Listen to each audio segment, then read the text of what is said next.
இன்றைக்கு நாம் இந்த வீடியோவில் விசுவாசத்தை பற்றி பார்க்கலாம். இந்த வீடியோ உங்களுக்கு நிச்சயமாகவே ஒரு விசுவாசத்தை தூண்டிவிடக்கூடிய காரியமாக இருக்கும். கடைசி வரையிலும் பாருங்கள். எந்த மனிதனையும் தேவன்தான் விசுவாசத்தில் வீரனாக மாற்றுகிறார். எந்த மனிதனும் பிறக்கும் போதே பரிசுத்தவானாகவோ, பிறக்கும் போதே அவன் விசுவாசத்தில் வல்லவனாகவோ, விசுவாசத்தின் வீரனாகவோ பிறப்பதில்லை.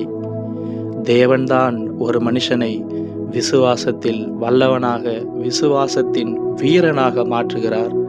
இதை கேட்டுக்கொண்டிருக்கிற உங்களையும் தேவன் அப்படி மாற்ற வல்லமை உள்ளவர். இந்த வீடியோவை கடைசி வரையிலும் பாருங்கள்.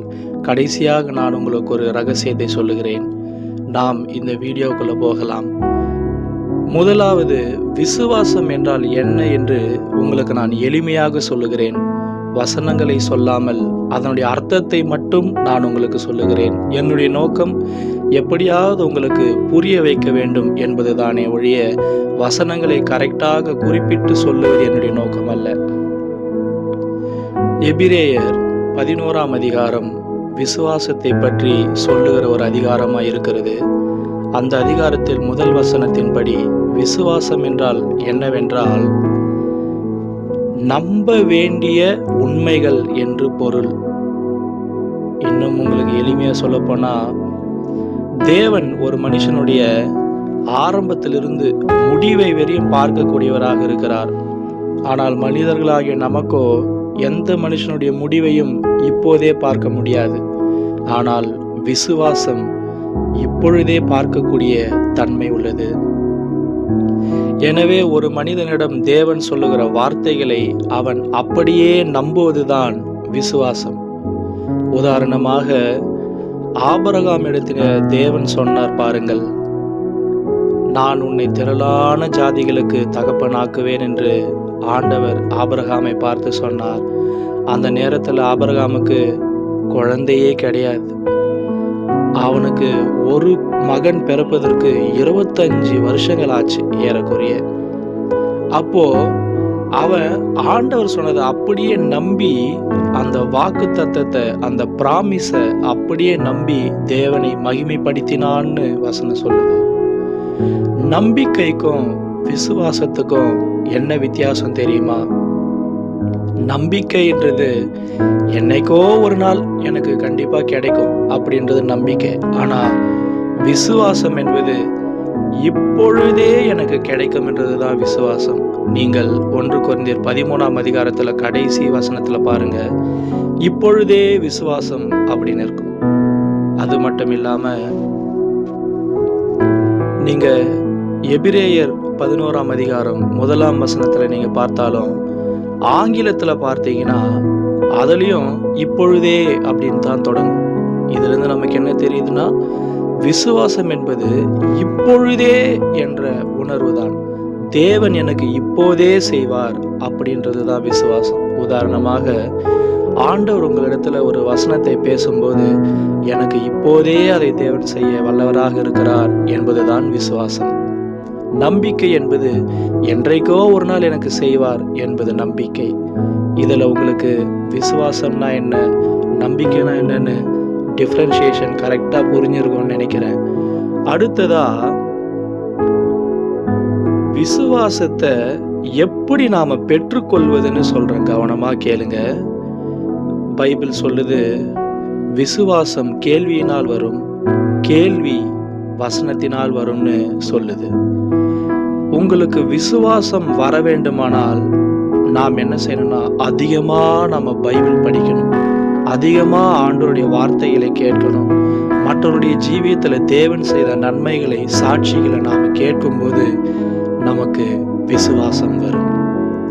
இதற்கு அடிப்படையாக நாம் தேவனிடத்துல விசுவாசத்துக்காக ஜெபிக்கவும் வேண்டும். உதாரணமா, எவீருவினுடைய மகள் மரித்து போன அந்த சம்பவத்தை பாருங்க. ஆண்டவர் சுகமாக்க வரும்போது அந்த தகப்பன் சொல்றாரு, ஆண்டவரே என்னுடைய அவிசுவாசம் ஒழிந்து போக எனக்கு உதவி செய்யுன்னு சொல்றாருல்ல. அதே மாதிரி தான் நாமளும் நம்முடைய அவிசுவாசம் ஒழிந்து போறதுக்காக நாம் ஆண்டவர்கிட்ட ஜெபம் செய்யணும். அப்போ நம்முடைய அவிசுவாசத்தை தேவன் நம்மை விட்டு எடுத்து போடுவார்.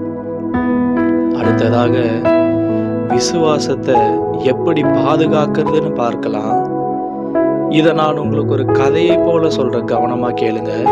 நம்முடைய கையில ஒரு வெளியேற பெற்ற தங்க கட்டி இருக்குது. அதை எடுத்துக்கொண்டு நம்மளால ரோட்ல சாதாரணமா நடந்து போக முடியாது. ஏன்னா அதை திருடி கொண்டு போவதற்கு வாய்ப்பு அதிகமா இருக்கிறது. அதுபோல நம்முடைய விசுவாசமாகிய பொன்னை பிசாசானவன் திருடி போவதற்கு அதிகமான வாய்ப்பு இருக்குது. இதை எப்படி பாதுகாக்க வேண்டும் என்றால், வேதம் சொல்லுகிறபடி சுத்த மனசாட்சியில் நம்முடைய விசுவாசத்தை பாதுகாக்க வேண்டும். விசுவாசத்தின் ரகசியமானது சுத்த மனசாட்சியில் இருக்கிறதுன்னு பைபிள் சொல்லுது. இதை உங்களுக்கு ஈஸியா சொல்ல போனால், நம்மளுடைய மனசாட்சி சுத்தமாக இருந்தால், இன்றைக்கு நான் எந்த பாவத்தையும் செய்யல, ஆண்டவருக்கு விரோதமா நான் எதையும் செய்யலன்னும் போது ஒரு சந்தோஷம் இருக்கும் பார்த்தீங்களா? அப்போ நமக்கு விசுவாசம் அதிகமா இருக்கும். நாம ஜெபம் பண்ணா உடனே தேவன் பதில் கொடுப்பாருன்னு நம்மளுடைய இதயத்தின் உணர்வுகள் சொல்லும். ஆனால் நாம் பாவம் செய்துவிட்டால் தேவனிடத்தில் போவதற்கு நமக்கு தைரியமே இருக்காது, விசுவாசமே இருக்காது. அப்போது நாம விசுவாசத்தை பாதுகாக்கணும்னா பாவம் செய்யாம நம்முடைய மனசாட்சியை சுத்தமா நாம பாதுகாத்து கொள்ளணும். பிரியமானவர்களே, கடைசியாக நான் உங்களுக்கு ஒரு விஷயத்த சொல்றேன்னு சொன்னல, அதை இப்ப சொல்றேன் கேளுங்க. நீங்க ஒரு நல்ல விசுவாச வீரரா மாறணும்னு சொல்லிதான் இந்த வீடியோவை கடைசி வரையும் பார்த்து கொண்டிருந்தீங்க. ஆண்டவர் உங்களுக்கு வாக்கு கொடுக்கிறார். உங்களை நிச்சயமாக விசுவாசத்தில் வல்லவனாக தேவன் மாற்றுவார். விசுவாசம் என்பது சூழ்நிலையை பார்ப்பது அல்ல, ஆண்டவரையும் அவருடைய வல்லமையும் அவர் சொன்ன வார்த்தையும் பார்த்து நாம் கிரியை செய்வதுதான். நீங்கள் இந்த வார்த்தையை அப்படியே நம்புங்கள். நிச்சயமாக தேவன் உங்களை விசுவாச வீரனாக மாற்றுவார். உதாரணமாக பேதுருவை பாருங்கள். அவன் ஆண்டவர் சொன்ன வார்த்தையை நம்பி கடலின் மேல் நடந்தான். அவன் காற்றையும் கடலையும் பார்க்கும்போது தண்ணீரில் அமிழ்ந்து போனான். நீங்களும் உங்களுடைய வாழ்க்கையில் வருகிற பிரச்சனைகள், குழப்பங்கள், கண்ணீர்கள், கவலைகளை பார்ப்பதை விட்டுவிட்டு தேவனை பாருங்கள். அவர் கொடுத்த வாக்கு தத்தங்களை பாருங்கள். நிச்சயமாக உங்கள் விசுவாசத்தை தேவன் கனம் பண்ணுவார். ஒரு மனுஷனுக்கு கடுகளவு விசுவாசம் இருந்தால் மலையை பார்த்து பெயர்ந்து போய் கடலில் விழுன்னு சொன்னா அது விழுன்னு ஆண்டவராகிய இயேசு சொல்லியிருக்கிறார். விசுவாசிக்கிறவனுக்கு எல்லாம் கூடும்னு ஆண்டவர் சொல்லியிருக்கிறார்.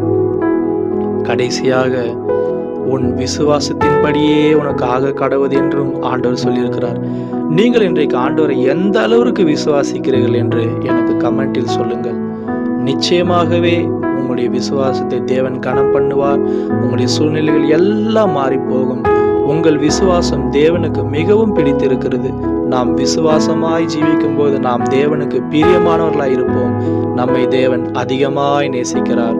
நாம் அவருக்கு ஒரு பிரியமான வாழ்க்கை செய்ய, விசுவாசமான வாழ்க்கை செய்ய நாம் ஜெபம் செய்வோமா?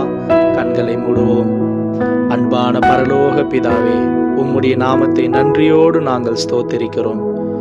நீர் எங்களை விசுவாசத்தில் வல்லவனாக வீரனாக மாற்றப் போகிறீர் என்றுதான் இந்த செய்தியை நாங்கள் கேட்கும்படி செய்தீர். அதற்காக உம்மை நன்றியோடு ஸ்தோத்திரிக்கிறோம். அன்புள்ள தகப்பனே, கோழையாக இருந்த கிதியோனை நீர் விசுவாசத்தில் வல்லவனான வீரனாக மாற்றினீர். எங்களையும் அப்படி மாற்றும் ஆண்டவரே. ஒன்றுமில்லாத ஆபிரகாமை நீர் கல்தேய தேசத்திலிருந்து அழைத்து அவனை விசுவாசத்தின் தகப்பனாக மாற்றினீர். அவன் கானான் தேசத்தை காணாதிருந்தும் விசுவாசத்தோடு புறப்பட்டான். அவனை நீர் பெரிய தலைவனாய் மாற்றினீர். எங்களையும் அப்படி மாற்றும்.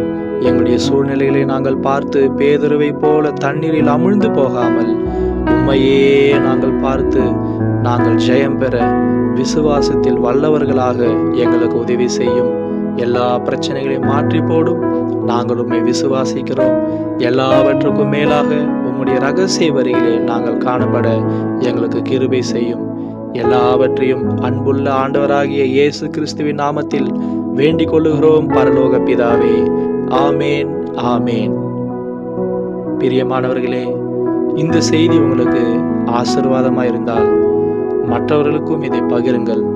நம்முடைய சேனலில் இம்மட்டுமாக நீங்கள் செய்த எல்லா கமெண்ட்டுகளுக்காக, லைக்குக்காக, ஷேருக்காக, சப்ஸ்கிரைப்காக உங்களுக்கு நான் நன்றியாக இருக்கிறேன். எனக்காக ஜெபித்துக் கொள்ளுங்கள், நானும் உங்களுக்காக ஜெபித்துக் கொள்கிறேன். கர்த்தர் தாமே உங்கள் அனைவரையும் ஆசீர்வதித்து பாதுகாப்பாராக. ஆமேன், ஆமேன்.